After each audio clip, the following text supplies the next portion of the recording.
stress, madaling mag-alala, no? At saka yung emosyon na parang konting pagtatalo lang, ha? Pagtatalo lang, no? Parang hindi na agad nakakatulog. No? Sino to? Ikaw ba to? Na parang kakatapos mo lang kumain. No? Katatapos lang kumain, ha? At medyo ang pagkain mo hindi mo masyadong na-enjoy. Sige, no? Kung sino ka man, ito sa'yo. Ito yung reading mo, ha? May tao bang galit sa'yo? No? Na dinadasalan ka? Na dinadasalan kang bumagsak? Ito yung mga tanong, ha? May tao bang galit sa'yo at dinadasalan kang bumagsak? Oh, nako. Anong energy to?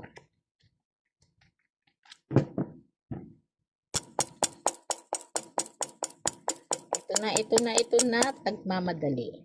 Oh, why? Selos. No, selos talaga to, ha? Nako, may mga love triangle, no? Hindi ka ganun kakampante, pero dati masaya naman kayo, ha?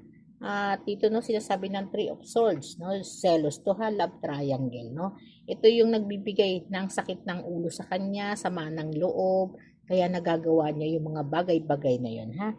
At dito, no, gumagastos siya, no? Kahit nagpapakahirap siyang magtrabaho para lang madasalan ka, ha? At talagang dito yung emosyon nito. Hindi siya ganun ka, ano, ha?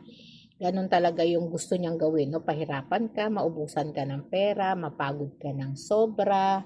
At yun yung mga success na, marami ka kasing success na naitala sa buhay mo, no? At marami pa ring darating. May mga new beginning pa rin, no, na paparating sa buhay mo, ha? Parang ikaw yung tipo ng tao na magaling sa lahat ng ano, ha, mga puzzle sa buhay. Matiisin din, no? Kaya medyo maraming mainit ang mata sa'yo, ha? At dito sinasabi pa rin po, no, deserve mo naman na maging masaya, no, at magtagumpay sa lahat ng